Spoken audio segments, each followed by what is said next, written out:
Here we're making a Spanish dessert, a Spanish fried donut called Churros, and we're going to make a chocolate sauce. So in the pot here we have water, butter, a little bit of salt, and then we have our flour and our eggs. It's really important before we put this on the heat to make sure the butter's cut into smaller pieces so it's all melted at the time we get the water to the boil. We don't want too much evaporation.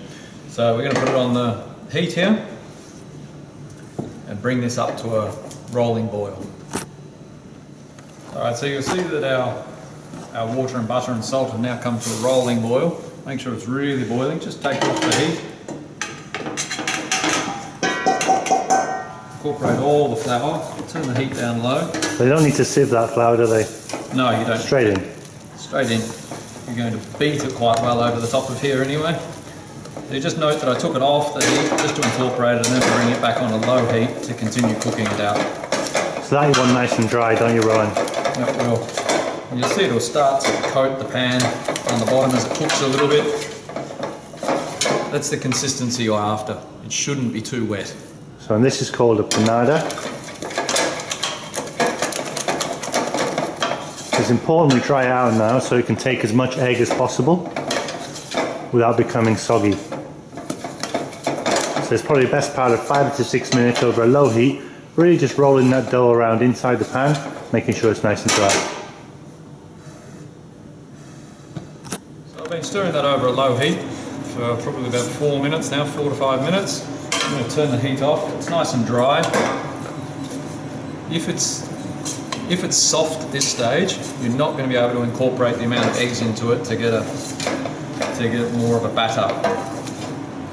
So make sure you dry it out very well. So I've got my 3 eggs cracked in a bowl here. I'm just going to drop them in one at a time.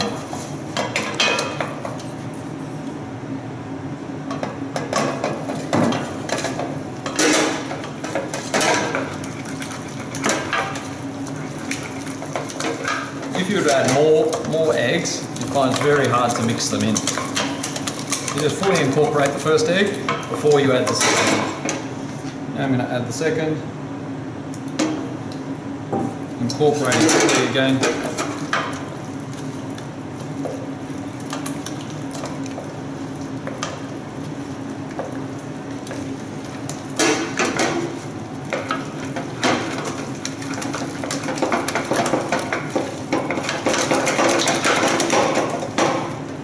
You'll see again, it's getting nice and firm before adding the final egg.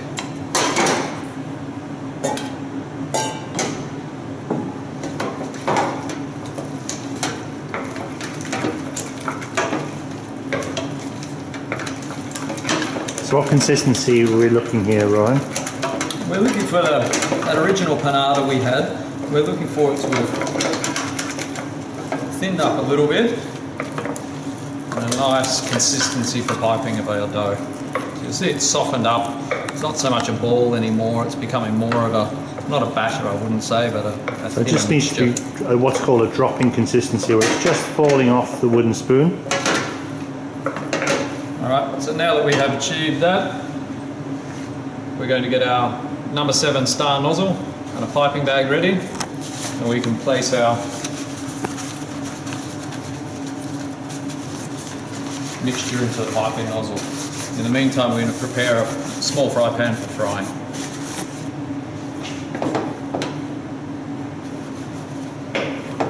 So repeat, just that's a number 7 star nozzle. Too big and they won't cook in the middle, too small and you'll end up with really thin churros. So the next step in our process for the churros is to make our chocolate sauce and to preheat our vegetable oil. We've got a fry pan here filled with about a centimetre and a half of oil. Please be careful when you're shallow frying at home. We don't want the oil to get too hot and to start smoking, or worst case scenario, catch on fire. So really pay attention to your oil, don't leave it. We have our cream and our chocolate measured out in a saucepan here. We just want a low heat just to slowly melt that chocolate and bring the cream up to a simmering temperature. So that's only going to take a couple of minutes for that to melt and to incorporate. Please don't cook this at too high a temperature. You don't want to burn the chocolate. So there, Rohan, we can always use a thermometer, can't we, on that oil, to make sure we're controlling the temperature. Just check it every 2-3 minutes, and you don't want a roaring flame. Just be patient with a nice medium heat and making sure that oil comes to no higher than 180 degrees. Ideally, for the size of the churros that we're making, we'll probably take this to about 170 degrees and try and maintain that temperature. We want to make sure, because we're only cooking the first half and then the second half when we roll them over, we do want to ensure a longer cooking time. So we had our chocolate on for 1 to 2 minutes over a low to medium heat. As soon as the chocolate's melted and everything's joined together, that's our chocolate sauce. We'll just leave that sitting off to the side until our churros are ready. Okay, so we've got our churros ready now.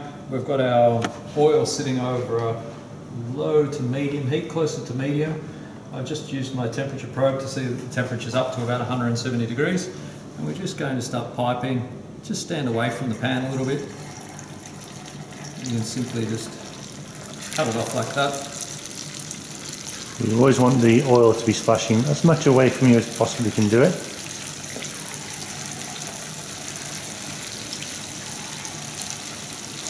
Be really careful here that we don't stand too close to the pan. Right, so you just need to cook these in batches.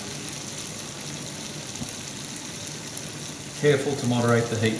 This is going to be a real test to make sure you can control the heat.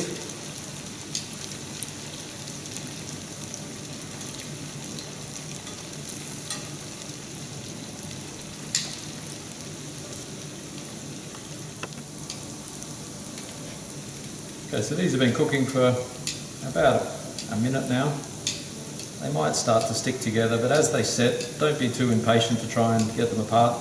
As they start to set, the outside starts to form a crust. They will come apart. Just be patient with them. Depending on the amount of oil you're using, you may need to turn them over as well. Make sure you get an even colouring on the other side. So the amount of churros batter here, you probably get at least 20 good donuts, won't we? Yeah, we should get at least 20, I'd say 20 to 25 donuts. And you will need to cook them in batches. So we're just going to wait till they're nice and golden all the way over. It's really important with temperature control here, you don't want them too hot. If you get the colour too quickly, they're going to be really nice and crispy on the outside and very doughy on the inside. So be patient, have a lower temperature, let them cook through. We should have a crunchy outside, but also a cooked So you want to inside. maintain that temperature about 170, don't you? If you overload the pan too quickly with too much batter in between batches, the pan will cool, so just give it plenty of time in between batches to stay at 170. And it's down to you to moderate that heat, and it's a little bit trickier if you have an induction cooker at home. It can kind of give you not enough heat or too much heat, so really take the time to get these right if possible. Be careful, there's telltale signs you can see with the oil. If it's starting to smoke or the edges of the pan are starting to smoke, that's an indication the oil's getting too hot, so turn the temperature down. I mean, normally we would do these in a deep fryer, but we're well aware that not everybody at home has a deep fryer, so hence the reason we're using quite a large amount of oil, probably about 1 litre of oil in a 20 centimetre frying pan. And you'll note that I'm turning the churros often to ensure even colouring on the top and the bottom. We're almost there, that's almost the colour that we're after. I just want to make sure they're cooked on the inside. We'll give them another 20 seconds and then we'll allow the pan to heat up again for the next batch of churros. Our churros have now been cooking for approximately 3 minutes. It's going to depend on the temperature that you're cooking them at home. But if you're cooking at about 170 degrees using a size 7 star nozzle, it'll take about that time, 2.5 to 3 minutes.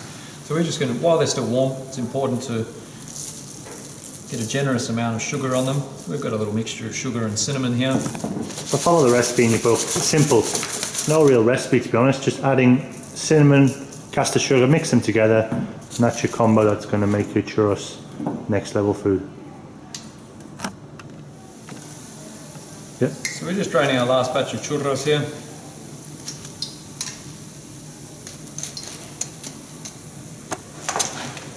Add a little bit more of the sugar to them.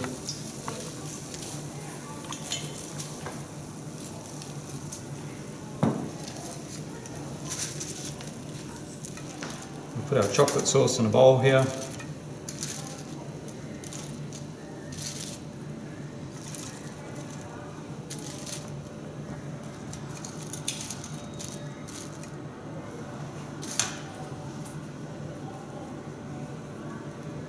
So normally in Spain these are served for breakfast. Nice strong start to the day, plenty of sugar for you. Just put some garnish if you have some at home. Some fresh strawberries. So with the remaining oil, Rohan, we really need to leave that on the stove just to cool normally. A good hour or so at room temperature before we start to think about discarding it or putting it away somewhere, isn't it?